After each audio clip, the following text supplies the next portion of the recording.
하나님 말씀 시편 23편을 보시겠습니다. 시편 23편 1절에서 6절까지 보시겠습니다.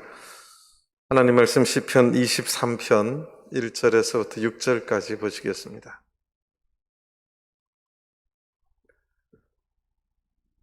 시편 23편 1절에서 6절입니다. 다윗의 시. 여호와는 나의 목자시니 내가 부족함이 없으리로다. 그가 나를 푸른 초장에 누이시며 실만한 물가로 인도하시는도다. 내 영혼을 소생시키시고 자기 이름을 위하여 의의 길로 인도하시는도다. 내가 사망의 음침한 꼴짜기로 다닐지라도 해를 두려워하지 않을 것은 주께서 나와 함께 하심이라. 주의 지팡이와 막대기가 나를 안위하시나이다. 주께서 내 원수의 목전에서 내게 상을 베푸시고 기름으로 내 머리에 바르셨으니 내 잔이 넘치나이다. 나의 평생의 선하심과 인자하심이 정녕 나를 따르리니 내가 여호와의 집에 영원히 거하리로다. 아멘. 할렐루야. 오늘 저녁에도 피곤하신데 또 불구하고 저희 전에 나오신 모든 성도님들 하나님께서 은혜 주시길 바랍니다. 원래 오늘 저녁 시간은 허성복 목사님 시간이신데 병원의 일로 지금 다른 도시에 가셨어요. 그래서 오늘 제가 저한테 부탁을 하셔서 제가 오늘 대신 올라왔습니다. 오늘 제가 무슨 설교를 할까? 이제 이사야서도 끝났고 제가 사실은 이제 신약에 또 한 권을 하려고 그랬는데 이제 연말이 다 돼 가고요. 사내를 정리하면서 무슨 설교를 아까 기도하는 중에 시편 23편이 생각이 나서 같이 은혜를 나누고자 합니다. 시편 23편은 굉장히 유명한 시죠. 시편 중에서도 가장 많이 암송되는 시편이기도 하고 성경 전체를 놓고 봐도 굉장히 많은 성도님들이 사랑하고 좋아하는 말씀이기도 합니다. 저희 아버님이 제 어릴 적에 제일 먼저 암송시킨 게 시편 23편입니다. 그래서 저는 학교 다니기 전에 시편 23편을 암송을 했어요. 그래서 선생님들이 잘한다고 칭찬도 많이 받았던 것이 시편 23편입니다. 그런데 시편 23편이 의외로 제가 이제 신학 강의하면서 신학생들한테 물었더니 이게 우리가 알고 있는 보통 시편 23편의 그 깊이가 굉장히 사실 시편 23편이 굉장히 잘 짜여진 시고 다윗의 신앙 고백이 굉장히 잘 녹아나 있는 시인데 그 구조며 여러 가지 히브리적인 문학적인 표현도 우리가 조금 이해가 필요하고 또 이 시가 얼마나 왜 굉장히 위대한 시인가를 뜻밖의 잘 모르는 것 같아서 오늘 이 시간 같이 좀 나누고자 합니다. 시편 23편에서 다윗이 말하려고 하는 게 몇 절에 있을까요? 시편 23편 그러면 대부분 여호와는 나의 목자시니 내가 부족함이 없으리로다. 여기에서 이게 이제 다윗이 말하려고 하는 게 1절에 다 들어있는 것처럼 그렇게 말을 합니다. 아마 하늘나라에서 다윗이 들으면 굉장히 서운해 할 거예요. 시편 23편의 전체 구조가 어떻게 되어 있는지, 다윗이 정말 말하려고 싶은 것이 어디에 있는지 다시 한번 보면서 우리가 한 해를 보내면서 다시 한번 다윗의 이 시 안에서 우리가 하나님 앞에 우리는 어떤 모습으로 어떤 마음으로 살아왔는지 다시 한번 생각해보는 오늘 저녁이 되었으면 좋겠습니다. 5절에 보면 주께서 내 원수의 목전에서 내게 상을 베푸시고 기름으로 내 머리에 바르셨으니 내 잔이 넘치나이다. 다윗이 이 시를 전언하는 굉장히 중요한 자기 신앙 고백이 내 잔이 넘치나이다. 요 말씀 전후가 굉장히 다릅니다. 굉장히 중요한, 그래서 변기점이 될 수 있는 내 잔이 넘치나이다. 내 잔이라는 것은 컵을 말하죠. 하나님께서 우리 모든 사람에게 하나님의 축복의 컵들이 다 있는데 나의 컵에 하나님의 은혜가 차고 넘친다는 거죠. 오버플로우. 그러니까 차고 넘쳐 흘러간다는 겁니다. 그래서 하나님의 무슨 은혜가 그렇게 차고 넘치길래 다윗은 그렇게 이 시를 지었을까? 그것이 이제 네 가지로 다윗은 아주 정확하게 설명을 해놓고 있고, 그 깊이가 굉장히 깊이 있는 시가 바로 20편, 23편입니다. 우리가 한 해를 이제 다 살았는데요. 여러분들이 가지고 있는 그 신앙의 컵에는 하나님의 은혜가 얼마나 넘쳐 흘렀습니까? 우리는 대부분 하나님의 은혜가 나에게 부족하다고 대부분 생각을 할 겁니다. 하나님의 은혜를 느끼지 못하기 때문에 하나님의 은혜가 어디 있을까? 내 컵은 항상 메말라 있지는 않은가? 이렇게 생각할 수 있습니다. 저는 우리가 한 해를 또 정리하고 한 해를 보내면서 우리 모든 성도님들의 믿음의 컵에 하나님의 은혜가 넘쳐 흘렀음을 믿으시기를 간절히 바랍니다. 이게 우리가 은혜가 넘쳐 흐르면 누가 영향을 받냐 하면 옆에 사람들이 영향을 받습니다. 다윗이 그렇게 믿음의 사람으로 서 있어서 다윗의 국권이 쓸 수 있었습니다. 내가 은혜가 넘치면 내 가정이 그 은혜에 내 잔이 넘치나이다 하는 그 신앙 고백이기 때문에 가정에 하나님의 은총이 임하고 하나님의 평안이 임하는 것입니다. 교회도 마찬가지라고 생각합니다. 우리 모든 성도님들이 그 은혜의 잔이 넘쳐 흐를 적에 교회가 은혜가 넘치고 하나님의 신앙 고백, 은혜 고백이 풍성이 넘쳐나리라 이렇게 생각을 합니다. 다윗은 무엇을 가지고 이렇게 내 잔이 넘친다고 고백을 했을까?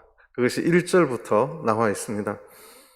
자, 첫 번째 다윗이 왜 내 잔이 넘친다고 신앙 고백을 그렇게 했을까? 첫 번째는 내가 부족함이 없는 인생을 살았기에 내 잔이 넘친다고 고백을 한 겁니다. 지금은 풍요 속에서 빈곤의 시대를 살아가고 있는 시대입니다. 못 사는 사람 없어요. 제가 어릴 때, 제가 초등학교 그 언저리에는 우리나라에 정말 먹을 게 없는 시대였어요. 또 부잣집이나 못 사는 집이나 똑같이 고만고만하게 살았어요. 근데 지금 너무너무 잘 살지요. 우리나라가 드디어 작년에 전 세계에서 이제 선진국이라는 타이틀을 받았어요. 아직 모르시죠? 표정들이 잘 모르시는 것 같은데 작년에 전 세계에서 한국을 선진국으로 인정을 했습니다. 그래서 어디를 가든 한국에서 왔다 그러면 선진국 사람이라고 그렇게 인정을 해주는 시대가 되었어요. 그럼 잘 산다는 말인데 그래도 우리는 여전히 부족함을 느낍니다. 뭐라 그럴까? 채워지지 않는 결핍을 느낀다는 거죠. 왜 우리가 이렇게 결핍을 느낄까? 그것은 우리의 욕망 때문에 그렇습니다. 근데 다윗은 늘 내 잔이 넘치는 이유를 내가 부족함이 없다고 고백을 합니다. 이 세상은 풍요의 세상 속에서도 늘 공허하고 결핍되었다고 그렇게 생각을 하는데 사실 오늘 이 세상이 상업주의와 자본주의 때문에 참 수많은 또 욕망을 부추기는 것들이 있습니다. 집에서 새댁들이 가사를 아침에 하고 나면 딱 그 시간에 우리나라 텔레비에서는 이렇게 텔레비에서 광고 파는 거 있잖아요. 뭐라 그러지? 하여튼 그게 있대요. 저는 대충 그런가 이렇게 생각했는데 전문가들이요. 여러분들 진짜 그렇답니다. 드라마를 보면 드라마의 주인공이 이쁜 뭔가를 매거나 끼거나 뭘 하고 온대요. 근데 그 옆에 채널을 탁 돌리면 옆에 채널에서 그걸 선전하고 있습니다. 모르셨죠? 우리나라 그 정도로 정교하답니다. 딱 그 주인공이 그거 이쁜 거 사고 나올 때 바로 옆에 쇼핑이란가요? 그걸 틀면 그걸 선전하고 그걸 정확하게 맞춰가지고 선전한답니다. 참 대단한 나라예요. 어쨌든 우리나라가 자본주의의 이제 극치로 이제 선진국으로 이제 가고 있는데 이럴수록 빈부의 차이가 많기도 하고 여러 가지 종종의 이유로 결핍을 많이 느끼는 시대입니다. 그래서 많은 사람들이 엉뚱한 것으로 자기의 궁핍을 채우려고, 자기의 결핍을 채우려고 노력을 합니다. 근데 다윗은 내가 왜 부족함이 없는 인생이라고 고백하느냐? 여호와는 나의 목자이시기 때문에 내가 부족함이 없다고 고백을 합니다. 이것이 위대한 거예요. 다윗이 내 잔이 넘치는데 알고 보면 부족함이 없다고 신앙 고백을 하는데 물건이 많고 잘 살고 부유해서가 아니라 하나님께서 나의 목자가 되시기 때문에 내가 부족함이 없다고 신앙 고백을 하는 것입니다. 자, 이것이 이스라엘이 가장 믿음 좋을 때 늘 고백했던 고백이에요. 우리 먼저 신명기 2장을 잠깐 보시겠습니다. 이 공동체의 신앙 고백을 먼저 보고 신명기 2장 7절을 보시겠습니다. 내 하나님 여호와가 너희 하는 모든 일에 네게 복을 주고 내가 이 큰 광야에 두루 행함을 알고 내 하나님 여호와가 이 40년 동안을 너와 함께 하였으므로 네게 부족함이 없었느니라 하셨다 하라 하시기로. 여러분들, 이스라엘의 광야 40년은 부족함 투성이에요. 부족함 투성인데 하나님께서 네게 부족함이 없었다고 말을 합니다. 이것을 깨닫기가 쉽지가 않죠. 시편 34편을 보시겠습니다. 시편 34편 9절 10절을 보시겠습니다. 시편 34편 9절 10절입니다. 너희 성도들아 여호와를 경외하라. 저를 경외하는 자에게는 부족함이 없도다. 젊은 사자는 궁핍하여 추릴지라도 여호와를 찾는 자는 모든 좋은 것에 부족함이 없으리로다. 여기에 우리 하나님을 믿는 성도들이 부족함이 없는 이유는 여호와를 경외하기 때문에 그런 것이고 여호와를 찾을 적에 부족함이 없다고 말씀을 하고 있는 것입니다. 그런데 오늘 시편 34편을 잠깐 보시면 그 작은 글씨가 있죠. 다윗이 아비멜렉 앞에서 미친 채 하다가 쫓겨나서 지은 시입니다. 다윗이 굉장히 지금 궁핍할 때예요. 굉장히 상황이 어려울 때입니다. 그럼에도 불구하고 다윗의 입에서는 내가 부족함이 없다고 고백을 합니다. 그러니까 다윗이 왜 내 잔이 넘친다고 고백을 하느냐? 첫 번째는 나에게는 부족함이 없는데 하나님이 있기 때문에 나에게는 결핍이 없고 부족함이 없다고 고백하는 것입니다.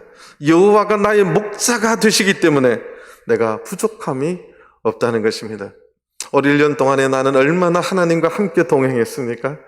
하나님과 함께 할 적에 여러분들의 인생에, 우리의 인생에 부족함이 없었다고 그렇게 신앙 고백을 할 수 있을 것입니다.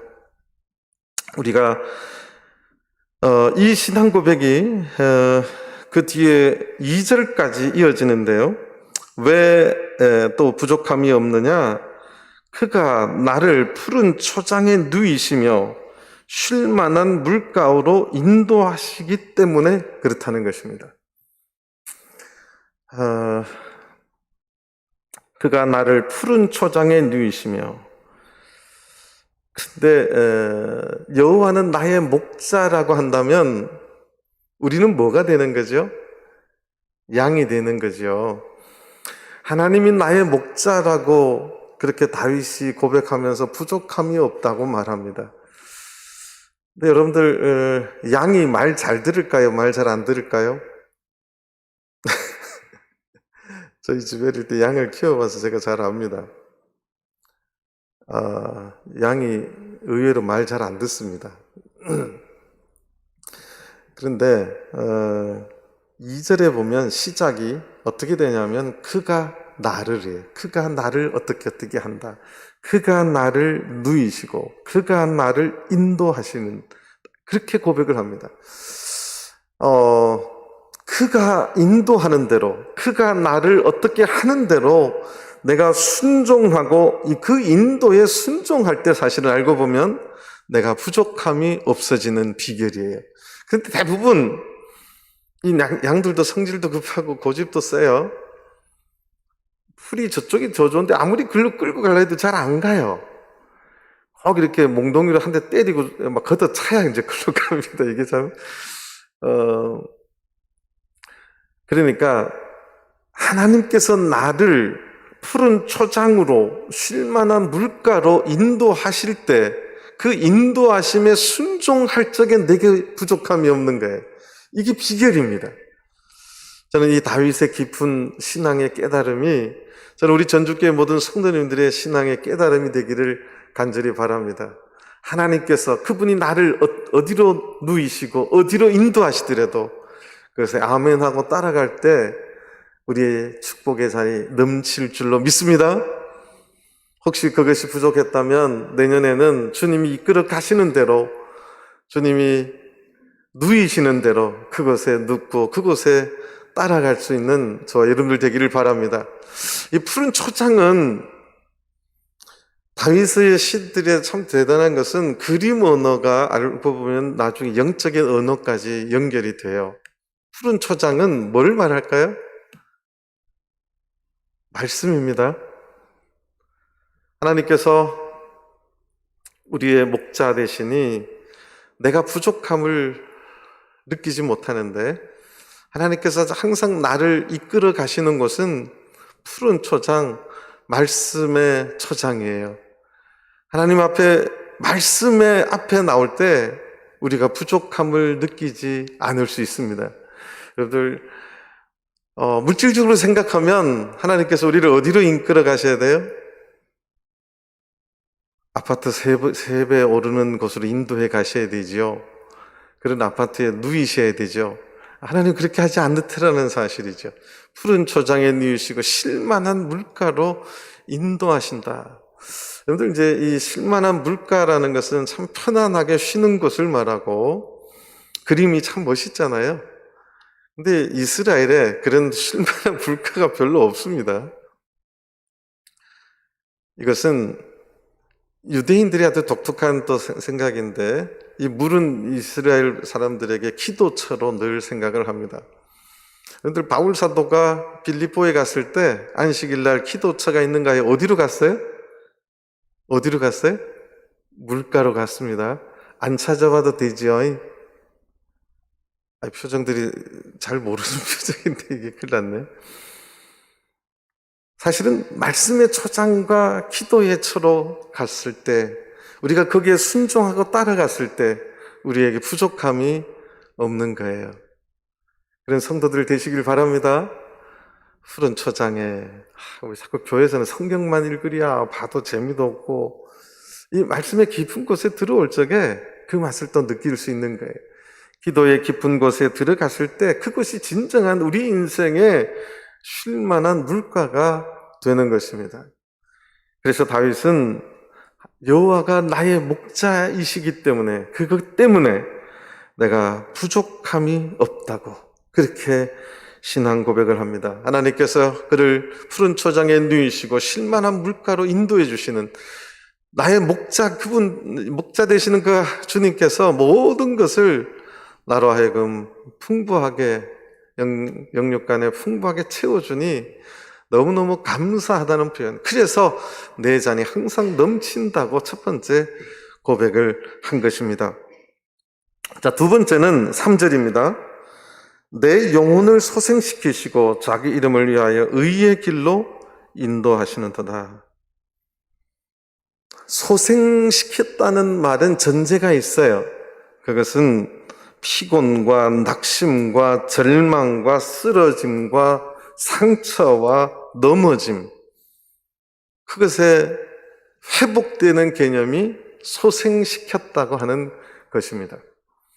다윗이 신앙생활하면서 하나님 믿으면서 평탄한 신앙생활이 아니었음을 말하는 거예요. 그 이전에 하나님께서 내 영혼을 소생시키시기 전에 나는 피곤했고 낙심했고 절망했고 쓰러졌고 넘어졌다는 것이 있었기에 하나님께서 내 영혼을 다시 회복시키시고 소생시키시고 깨어나게 했다고 고백하는 것입니다. 다윗이 왜 내 잔이 넘친다고 고백하느냐? 하나님께서 내 영혼을 늘 그렇게 깨워서 소생시키시고 회복시키시고 일어나도록 그렇게 하셨다는 사실입니다. 우리 이사야서 40장을 잠깐 보시겠습니다. 이사야서 40장 30절입니다. 이사야서 40장 30절, 31절. 소년이라도 피곤하며 곤비하며 장정이라도 넘어지며 자빠지되 오직 여호와를 앙망하는 자는 새 힘을 얻으리니 독수리의 날개침이 올라감 같을 것이요 다른 박질하여도 곤비치 아니하겠고 걸어가도 피곤치 아니하리로다. 소년이라도, 소년의 시기가 가장 혈기왕성할 때이죠. 그 소년이라도 우리 지금 인생길을 보면 피곤하고 상처받고 자빠지고 넘어지고 하는 것이 오늘의 인생길입니다.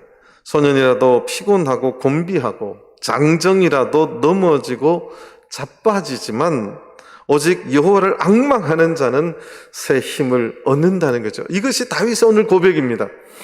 내 잔이 넘칠 수 있는 것은 비록 내가 세상 살면서 신앙 지키려고 상처받고 힘들고 정말 낙심하고 낙방하고 좌절할 때 하나님께서 내 영혼을 소생시켜 주더라는 사실입니다. 항상 초원에서 내 잔이 넘치는 게 아니었다는 거예요. 다윗은 그것을 깊이 깨달은 거예요. 하나님께서 내 영혼이 약할 때마다 내 영혼을 소생시켜 주시고 내 영혼이 좌절할 때마다 손 내밀어서 내 손 잡아주셨고 내가 세상에 힘이 없어 자빠졌을 때 다시 일으켜 세워주셨던 분, 그분이 하나님이셨기에 그 은혜가 감사해서 내 잔이 넘친다고 지금 고백을 하고 있는 것입니다. 우리 전주교회 모든 성도님들 한 해 동안에 가정에 어려운 일들이 없는 가정이 아마 없었을 거예요. 힘든 일들이 다 있었을 것입니다. 하나님께서 관심을 가지는 우리들의 영혼이에요. 힘들어하고 낭망해 있고 좌절되어 있고 쓰러져 있는 그 영혼을 하나님께서는 꼭 손잡아 주셔서 소생시켜 주시기를 원한다는 사실입니다. 주님께서 내민 그 손 붙잡고 일어나라는 것이지요. 주님께서 안아주시는 그 품에서 다시 우리가 용기를 내고 일어날 수 있기 때문에 우리는 주님 앞에 감사하고 내 잔이 항상 그 주님의 은혜가 넘친다고 고백을 할 수 있다는 사실입니다. 우리 전주교회 모든 성도님들의 잔이 올해도 넘쳤고 내년에도 늘 넘치시게 되기를 간절히 바랍니다.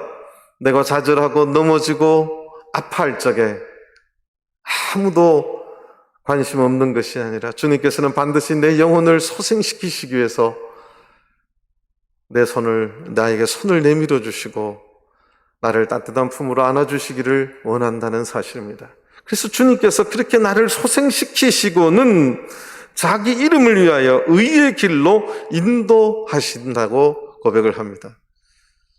소생시키시고 주님께서는 의의 길로, 그 구원의 길로, 오늘 이 시대, 신약의 이 시대를 본다면 예수 그리스도의 그 길을 걷도록 그렇게 인도해 가시더라는 사실입니다. 사실 우리가 강하려면 우리의 영혼이 강해져야 돼요. 우리의 영혼이 강해지시기를 바랍니다. 우리 영혼이 소생되어야 돼요. 요즘 코로나 때문에 헬스장에 많이 이렇게 어렵게 돼 있는데 우리가 육체적인 건강을 위해서, 육체적인 소생을 위해서 우리가 얼마나 많이 노력합니까? 수영하고 헬스하고. 저도 요새 많이 안 걸었더니 힘들어서 맨날 여기 완선 칠병 올라다니거든요. 정말 사람 많아요. 왜 이렇게 많아요? 아이고. 근데 제가 거의 비슷한 시간에 가거든요. 절반은 또 비슷한, 매일 보던 분들이 운동하는 거죠. 육신의 건강을 위해서도 우리가 늘 해야 되듯이 우리의 영혼의 소생을 위해서도 우리가 주님의 그 푸른 초장과 쉴만한 물가에 자주 나올 수 있게 되기를 간절히 바랍니다. 주님의 내미는 손을 꼭 붙잡게 되기를 간절히 바랍니다. 세 번째는 4절입니다. 내가 사망의 음침한 꼴짜기로 다닐지라도 해를 두려워하지 않을 것은. 4절을 우리가 늘 그냥 읽었는데요. 이 다윗이 이렇게 쓴 이유가 있어요. 여호와는 나의 뭐가 되셨어요? 1절에 목자지요. 아니, 목자가 있는데 사망의 음침한 꼴짜기로 다니는 거, 이거 말이 돼야 안 돼요?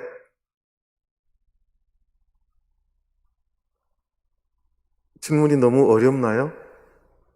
어떻게 더 쉽게 질문을 하죠?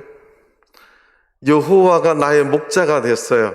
목자가 되면 양들을 사망의 음침한 꼴짜기로 데려가야 돼요? 안 데려가야 돼요? 이것도 어려워요. 이제 4절을 다윗이 이렇게 신앙 고백하는 이유를 알아야 된다는 거예요. 그러려면 뭔가 좀 이상한 것을 발견해야 된다는 거예요. 하나님께서 나의 목자가 되시는데 그 하나님께서 어떻게 우리를 사망의 음침한 꼴짜기로 데려갈 수 있습니까? 여기에 뭔가가 이상한 것을 발견하고 이 뜻을 이제 알아야 된다는 거예요. 그러면 먼저 이스라엘의 목축하는 것을 알아야 되는데요. 이스라엘은 이제 기후에 따라서 목축하는 방법이 좀 다르답니다. 보통 10월 말부터 한 2월까지는 되도록이면 양들을 안 내놓는데요. 내놓더라도 아침에 내놨다가 반드시 해 떨어지기 전에 양들을 집에 넣는데요. 그날. 그런데 여름이 되면 한 5월부터 해서 8월, 9월까지는 한번 나가면 짧게는 2주, 길게는 한두 달까지 밖에다 이제 내놓는다는 거죠. 그럴 적에 양들이 이제 이렇게 있으면 주인이 이제 밤에 집으로 이렇게 안 하고 그냥 거기서 이제 양들이 풀 뜯다가 거기 자게 이렇게 한다는 거죠. 그러면 주인이 항상 사망의 음침한 것이 있으면 글로 못 가게 이제 이렇게 이끌어 가죠. 이렇게. 아까 뭐 이야기했잖아요. 그 중에 꼭 말 잘 듣는 양만 있다고요? 말 진짜 안 듣는 양들이 있어요. 그 양들이 이제 어디로 간다고요? 그걸 이야기하는 거예요. 사망의 음침한 꼴짜기로. 인생에 살다 보면 수많은 사탄의 유혹들이 있고 죄악의 유혹들이 있습니다. 이게 사망의 음침한 꼴짜기예요. 본인은 그걸 알아요, 몰라요? 본인은 오히려 재밌어 하죠. 이런 데도 있네? 아싸. 제가 이제 청년들을 늘 많이 만나는데 어떤 청년은 교회 오면 눈이 별로 재미없어요. 모 교회 제가 있을 때예요. 하도 어떤 애가 게임을 좋아해서 내가 게임방을 한번 데려가 봤어요. 또 이러다가 누가 또 날 혼낼 것 같긴 한데 제가 그걸 좋아해서가 아니라 그 애를 이제 교회 데려오기 위해서 이제 거기 갔더니 애들이 눈이 그냥 반짝반짝 이러더라고요. 하여튼 신앙에 아직 깊이가 안 들어오면요, 이게 의의 길로 인도하는 그 길은 재미없어요. 어디로 가야 눈빛이 번쩍번쩍해진다고요? 사망의 음침한 꼴짜기로 가야지. 이 말은 인생에 있어서 지금 사단의 종종의 유혹과 세상의 염려와 이런 것으로 지금 하나님의 말씀의 불순종의 자리 속에서 영적으로 위험할 때를 이야기하는 거예요. 내가 사망의 음침한 꼴짜기로 다닐지라도 해를 두려워하지 않을 것은. 다윗이 내 잔이 넘친다고 세 번째 고백하는 건 뭐냐면 내가 어떤 해를 두고도 두려워하지 않는, 보이지 않는, 그러니까 주님이 계시기 때문이라는 거예요.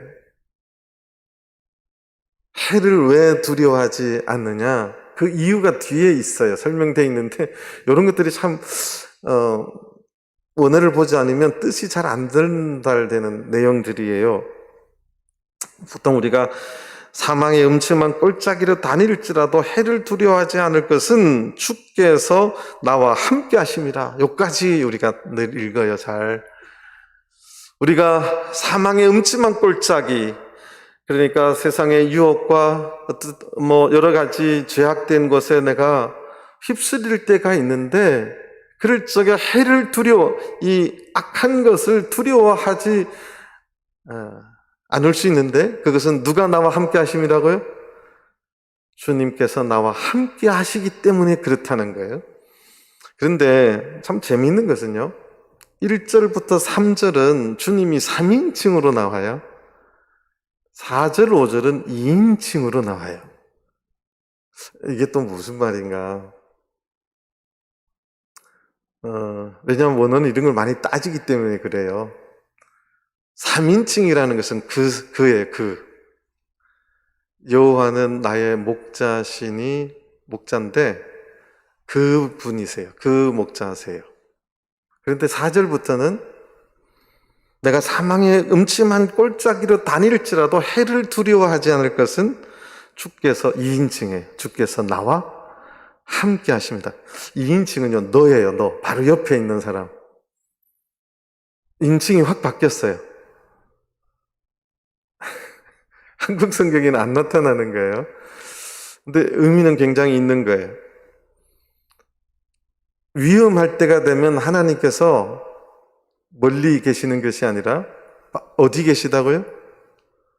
바로 옆에 있음을 표현하는 거예요. 주께서 나와 함께 하십니다. 그 주님이 3인칭의 주님이 아니라 2인칭의 주님으로 바뀝니다. 나와 함께 하십니다. 자, 그 다음에 주의 지팡이와 막대기가 나를 안위하시나이다. 자, 이것이 이제 번역이 이제 한국 성경으로 하니까 주님의 지팡이와 막대기가 다윗을 이렇게 안위해 줬구나, 보호해 줬구나, 이렇게 번역이 느낌이 되죠. 원어는 전혀 그런 뜻이 아니에요. 아까 말했잖아요. 목자는 누구라고요? 목자는 누구라고요? 하나님이 목자고, 지금 다윗은 뭐예요? 양이에요. 그러면 주의 지팡이와 주의 막대기가 나를 안위한다는 뜻은, 자, 막대기는 뭐냐면 그 신분을 나타내는, 이스라엘은 이제 어린 애가 목동이 되면 아버지가 지팡이를 요만한 거 하나 해줘요. 이 지팡이가 나이가 들수록 이렇게 산신령 같은 지팡이로 변해요. 그게 지팡이에요. 이분의 신분을 나타내요. 그래서 여러분들 유다의 이야기일 때 며느리가 지팡이 마른 거 있잖아요. 딱 지팡이 보면 이 사람 누구다를 아는 거예요. 이렇게 애 거냐 어른 거냐, 이게 딱 그 지팡이가 신분이에요. 막대기는 뭐냐? 쉽게 말하면 짐승들 말 안 들 때 후드려 패는 거예요. 그럼 눈치를 좀 채셔야 되는데 좀 전혀 해석이 달라지죠? 다윗이 양이에요. 다윗이 음침한 사망의 꼴짜기로 갈 적에 주님이 함께 하신다는 그 지팡이가 함께 하는 거예요. 막대기는 뭐예요? 누구를 후드려 팼다는 거예요? 알아들어야 되는데. 누구를 후드려 팼어요? 다윗을 후드려 팼다는 거예요. 이해되세요?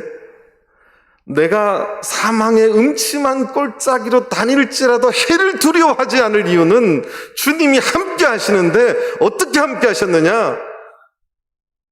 내가 잘못했다고 몽댕이로 후드려 패서 이 안위했다는 말이 이 우리말로 나함이라는 뜻인데요. 나함이라고 하는 동사인데 원래 뜻은 한숨 쉬다예요. 근데 이것이 이제 두 가지 뜻이 성경에 이제 크게 두 가지로 번역이 됐는데, 하나가 위로하다, 또 하나는 뉘우치다, 회개하다 뜻이 있어요. 똑같은 동사인데 상황에 따라서 두 가지로 번역이 됐어요.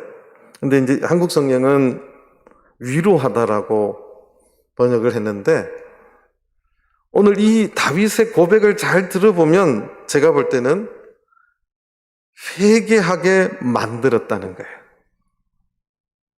뭐가요? 하나님의 뭐가? 지팡이 말고 하나님의 뭐가? 막대기가. 막대기는 때리는 용이에요. 짐승이 잘못 가면 후드려 패는 거 있는데 그게 막대기예요. 오늘 그렇게 나와요. 막대기가 나를 회개케 했다는 거예요. 얼마나 세게 때렸으면 돌이키고 회개하고 뉘우치게 했기 때문에 돌아보니까 내 잔이 넘치는구나. 이것도 하나님의 사랑임을 깨달은 거예요. 다윗이 내 잔이 넘친다고 고백했던 것은 내가 실수하고 내가 잘못 생각하고 내가 유혹에 빠져서 사망의 음침한 꼴짜기로 다닐 때 하나님께서 나를 버리거나 방기하는 것이 아니라 주님이 나와 함께 해주셔서 뭐로 두드려 팼다고요? 막대기로 두드려 패서 나를 회개케 했다. 그래서 내 잔이 넘친다고 고백하는 거예요. 다윗의 신앙 고백이, 저는 우리 전주교회 성도님들 신앙 고백이 되기를 간절히 바랍니다. 하나님의 매가 들릴 때 회개하시게 되길 바랍니다. 이거 아멘 해야 되는데 빳빳하면 더 세게 맞아요. 주님의 막대기가 회개 안 하고 자꾸 말 고집 피우면 더 세게 맞습니다. 회개하시기를 바랍니다. 우리가 올해 하나님 앞에 혹시 내 삶에 여러 가지 종종의 이유로 사망의 음침한 골짜기로 다녔던 적이 있다면 빨리 돌아오시게 되길 바랍니다. 우리와 주가 나가와 함께 하시는데, 하나님이 어떻게 함께 하시느냐? 사랑의 품도 있으시지만 주님의 막대기가 나를 지켜주셨다는 사실이에요. 하나님의 그 막대기가 나를 지켜주셨기에 다윗은 내 잔이 넘친다고 고백합니다. 사실은 우리가 설교 말씀을 들을 때 하나님 말씀이 내 가슴을 막 찌를 때 하나님의 막대기가 나타나셨구나 이렇게 생각해야 돼요. 그렇게 생각하시길 바랍니다. 별로 반응이 없으신데 보통 누구를 욕하냐면 이제 목회자를 욕하죠. 나들으라고. 저 잘 몰라요. 성경 말씀 그대로 설명을 하고 있습니다. 근데 다윗이 위대함은 나단 선지자, 지난주 설교가 나단이 있었는데요. 나단 선지자가 지적할 적에 그것을 다 받아들여요. 이게 위대함이죠. 다윗은 나단의 말이 전부 다 주님의 막대기였구나. 그래서 내 잔이 넘친다고 지금 고백하는 것입니다. 자, 그 다음에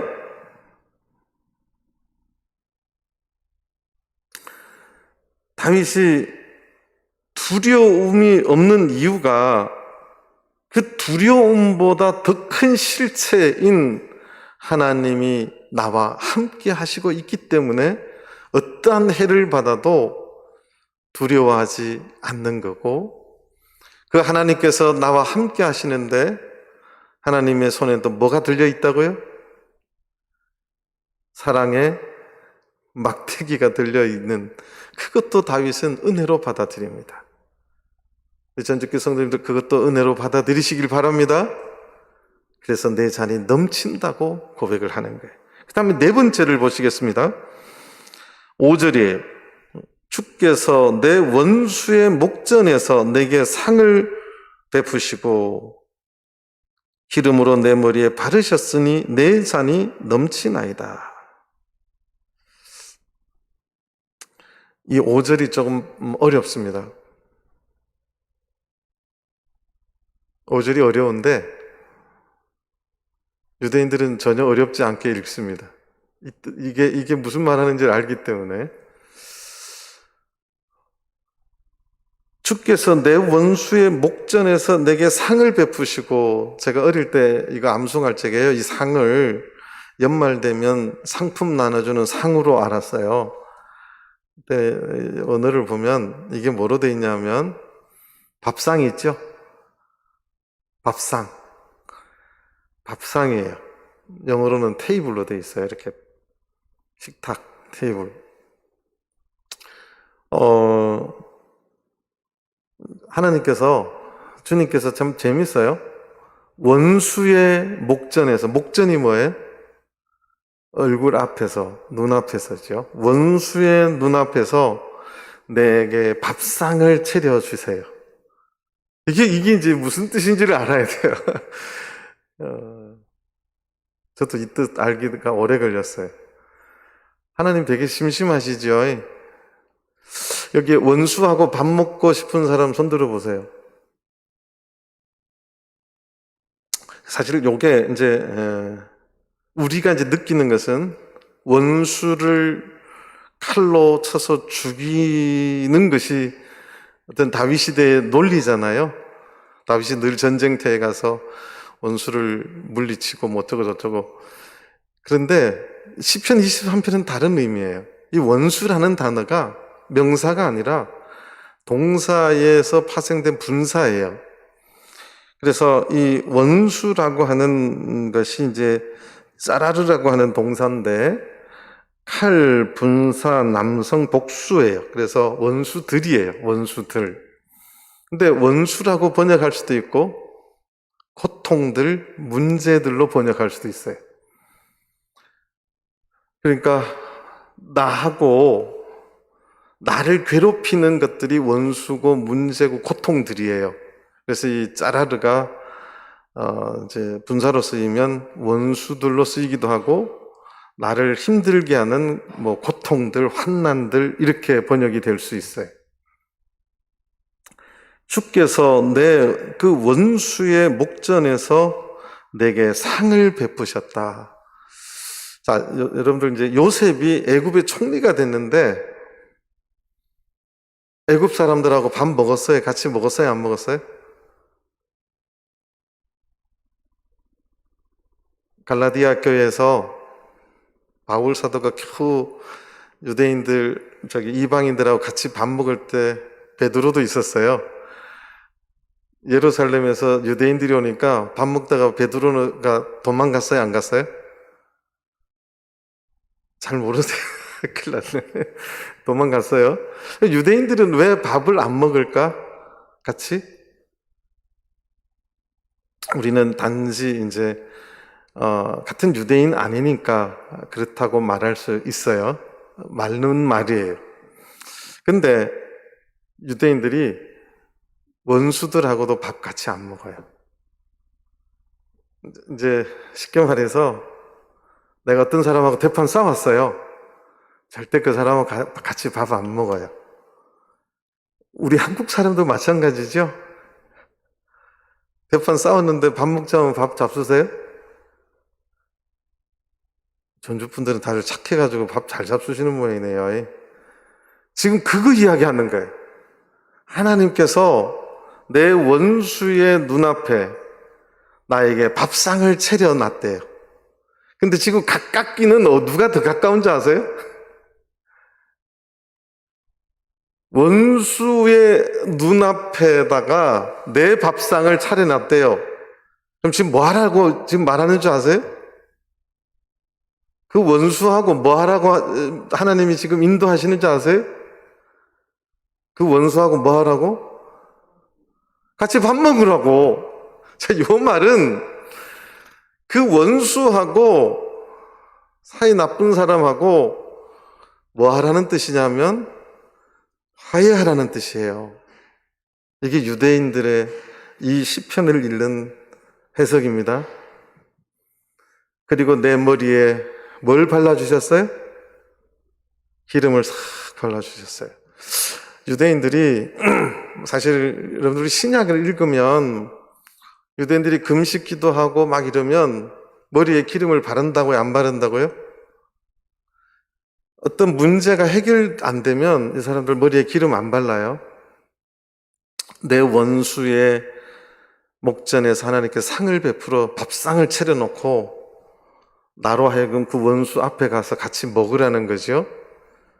그래서 그게 잘 돼서 하나님께서 내 머리에 그 모든 시끄럽고 골치 아픈 일들이 잘 해결되었기 때문에 내 머리에 기름을 발라주시는 거예요.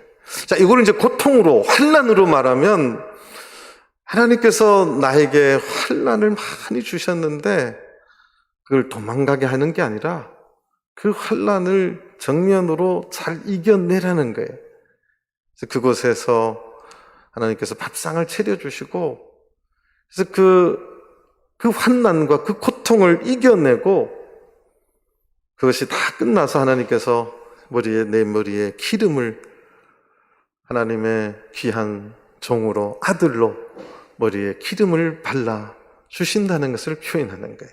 전 두 가지 다 해석이 가능하다고 봅니다. 그러니까 5절을 다시 보면 주께서 내 원수의 목전에서 내게 상을 베푸시고 밥상을 바쁘시고, 이거는 하나님의 화해의 방법이에요. 하나님의 화해의 방법입니다. 우리 전주교회 성도님들, 오늘 제 설교 들은 분들은 사이 나쁘신 분들이 밥 먹자 해도 꼭 같이 식사하시길 바랍니다. 왜 그래요? 나 안 먹어. 이러지 마시고 그래요, 밥 한번 먹게. 밥 먹으면서 미안해 소리도 하고 하나님 앞에서 서로 식사하시길 바랍니다. 저하고 혹시 기분 나쁘신 분 저한테 신청하세요. 내가 같이 먹어드릴게요. 돈도 제가 내드릴 테니까. 하나님 그렇게 화해하게 하신다는 거예요. 그리고 그것을 내가 순종할 적에 내 머리에 기름을 발라주시고, 이것이 하나님의 은혜라는 거예요. 인생 살다 보면 나하고 안 맞아서 신앙생활 하다 보면 그렇게 나에게 고통을 주는 분들이 많이 있을 수 있어요. 근데 하나님께서는 굳이 그걸 내가 혼자 끙끙 앓게 하는 게 아니라 하나님께서 그 원수의 목전에 내 밥상을 고기에 차려놓는다니까. 그럼 나 그거 먹어야 돼, 안 먹어야 돼? 하나님이 차려놨는데 먹어야 돼요, 안 먹어야 돼요? 잡수시길 바랍니다. 그래서 같이 그 원수하고 밥을 먹고 나면 하나님께서 내 머리에 기름을 바르셨으니 그렇게 하셔서 내 잔이 넘치다고 그렇게 말씀을 하시는 것입니다. 우리가 살다 보면 교회 안에서도 마음 상하시는 분이 있을 수 있죠. 내 잔이 넘치는 것은 이러한 모든 문제를 하나님께서 다 해결해 주신다는 거예요. 그래서 내 잔이 넘친다고 말하는 거예요. 굉장히 내용이 깊이가 있죠. 오늘 저녁은 다들 피곤해서 빨리 끝내시길 원하시는 것 같은데 시간이 많이 돼서 이게 6절을 해야 돼요. 6절. 지금까지가 다윗이 내 잔이 넘치는 이유를 말했는데 다윗이 진짜 말하려고 한 것은 6절입니다. 그래서 내가 이야기했잖아요. 시편 23편은 1절만을 말하면 다윗이 겁나게 서운해할 거라고. 6절을 이제 자세히 설명을 해야 되는데 시간이 좀 많이 됐는데요. 한국 성경에는 번역이 안 된 것이 있어요. 6절 앞에 아흐라는 단어가 적혀 있어요. 지금 제가 그대로 발음한 그대로입니다. 아흐. 아흐. 요게 적혀 있어요. 히브리 말로. 이 아흐, 이게 무슨 말일까요? 감탄사예요. 감탄사. 한국말로 번역이 잘 안 되죠. 근데 약간은 의성어예요. 아흐. 내가 잘 모르다가 알게 됐어요. 그 깊이 있는 누구의 뜻을 모르다가 부모님의 은혜를 깨달았어요. 이거예요. 우리나라 말하고 신기하게 같죠? 내가 이거 이야기하려고 지금까지 설명했다니까요. 아, 다윗이 인생이 참 힘들었어요. 그런데 다 꼼꼼하게 내 인생의 많은 일들을 네 가지로 분류를 해보니까 다 하나님이 인도해 주신 거예요. 그래서 내 잔이 넘친다고. 그렇게 말하고 나서 내 잔이 넘치는 것을 깨닫고 나서 그 말을 하는 거예요. 이게 감탄사인데 굳이 번역을 할 때는 정말로 그 뜻이에요. 다윗이 이 6절을 말하려고 1절부터 5절까지를 말한 거예요. 나의 평생에 선하심과 인자하심이 정녕 나를 따르리니. 다윗이 보니까 내 평생에 고통만 있었고 어려운 점만 있었고 힘든 일만 있을 줄 알았는데 다 영적으로 따져보니까 내 잔이 넘치는 거예요. 그래서 제가 신학생들한테 시편 23편을 히브리어로 다 외우게 했어요. 그랬더니 이제 이 단어가 이제 번역이 안 됐거든요. 그래서 목사님 이게 뭐냐고 그래서 이걸 설명을 했더니 다음에 갔더니 뭐 설명만 하면 뭘 설명만 했더니 이러고 있는 거예요. 우리 전주교 성도님들도 하나님의 은혜를 깊이 깨달으면 하시기 바랍니다.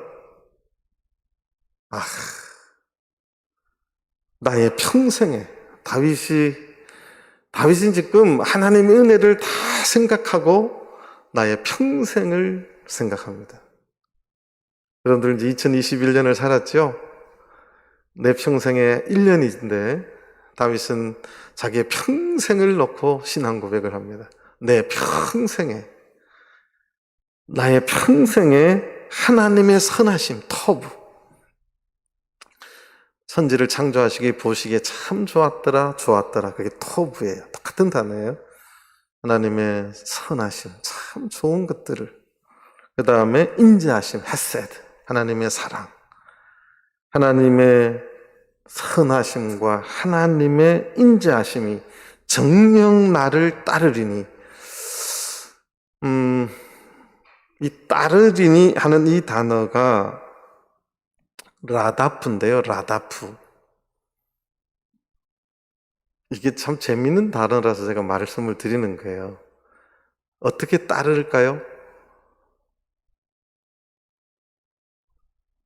이 라다프가 어딜 때 쓰느냐면 애굽의 바로가 이스라엘 백성들이 홍해를 건너러 나올 때 마병을 이끌고 끝까지 추적해오죠. 이게 라다프예요. 그러니까 또 어디 쓰냐면 임금이 누구를 죽이려고 끝까지 추적해가죠. 그럴 때 이 라다프를 써요. 근데 왜 그 단어를 썼는지 처음에는 이거 왜 전쟁 용어고 이걸 여기다 왜 썼을까? 근데 저도 묵상하고 무릎이 쳐져서 이렇게 된 거예요. 하나님의 선하심과 인자하심도 나를 버리지 아니하고 끝까지 나를 어떻게 한다고요? 추격해 오는 거예요. 어디서 언제까지? 내 평생에. 나의 평생에 하나님의 선하심과 하나님의 인자하심이 정녕 나를 쫓아온다는 거예요. 추적해 온다는 거예요. 나의 삶의 모든 날에. 오늘 이제 보면 나의 삶의 모든 날이라고 되어 있어요. 이 평생이라는 말이 나의 삶의 모든 날에 그렇게 추격해 오니 내가 여호와의 집에 영원히 거하리로다. 이 거하리로다는 다윗이 지금 요 말 하려고 하는 거예요. 내가 여호와의 집에 영원히 거하리로다. 다윗이 요 말 하려고 시편 23편을 적은 거예요. 저는 이거 감동돼서 밤에 눈물을 흘렸는데 별로 감동이 없으시네요. 나의 평생에 내가 여호와의 집에 영원히 거하고 싶다. 요 말 하려고 내 잔이 넘쳤고 그 넘친 이유를 4가지를 말했고 내 평생을 생각해 보니 하나님의 좋은 것, 선하심과 인자하심이 늘 나를 쫓아왔던 것을 발견합니다. 아마 여러분들이 인생의 뒤를 돌아봤을 때 힘들었을 때가 있을 거예요. 아팠을 때가 있을 거예요. 그때 하나님이 함께 하셨음을 되돌아고 보시기를 바랍니다. 나는 여호와의 집에 영원히 거하겠다. 근데 이 거한다는 말이 산다는 단어하고도 다른 게 샤바트를 썼어요. 근데 이 샤바트가 무슨 말인지 아세요? 안식한다는 거예요. 사바스데이. 이게 안식일이에요. 이 샤바트를 썼어요. 이 샤바트를 쓴 것이 영적으로는 하늘나라까지 이어지는 거예요. 그래서 다윗의 신앙 고백은 하나님께서 나를 이렇게 늘 잔이 넘치도록 채워주니 내가 하나님의 집에서 영원히 안식하며 살겠다. 더 나가면 하늘나라까지 내가 꼭 가겠다. 그 신앙 고백을 하고 있는 것입니다. 저는 우리가 2021년을 한 해를 보내면서 코로나 때문에 우리가 대면 예배가 참 어려운 지경이 많이, 그래서 예배를 너무너무 쉽게 생각하고 하나님의 집에 거하는 것이 얼마나 행복인 것을 잘 모를 때도 있는 것 같아요. 다윗은 그 모든 하나님의 은혜를 깨닫고 나서 그가 유일하게 고백한 것은 내가 영원히 세상 고급 아파트도 아니고 하나님의 집에서 안식하며 이곳에서 신앙생활하며 하늘나라까지 샤바트하는 그런 삶을 살겠노라고 고백했습니다. 이것이 시편 23편이에요. 저는 우리 전주교회 모든 성도님들이 이 다윗의 이 시편 23편을 다시 한번 잘 묵상하면서 하나님의 은혜를 정리하는 한 해가 되었으면 좋겠습니다. 혹시 우리가 사망의 음침한 꼴짝으로 다니거나 또는 여러 가지 어려운 점에 빠진 적은 없었는가? 그럴 적에 하나님께서 우리와 함께 하셨고 뒤돌아보면 하나님의 선하심과 인자하심이 끝까지 나를 따라와서 그렇게 은혜 베풀어 주셨음을 고백하고 2022년에는 더욱더 하나님의 집에 영원히 거하는 신앙 고백과 결단하는 저와 여러분들 되시기를 간절히 바랍니다. 다 같이 묵도하시겠습니다.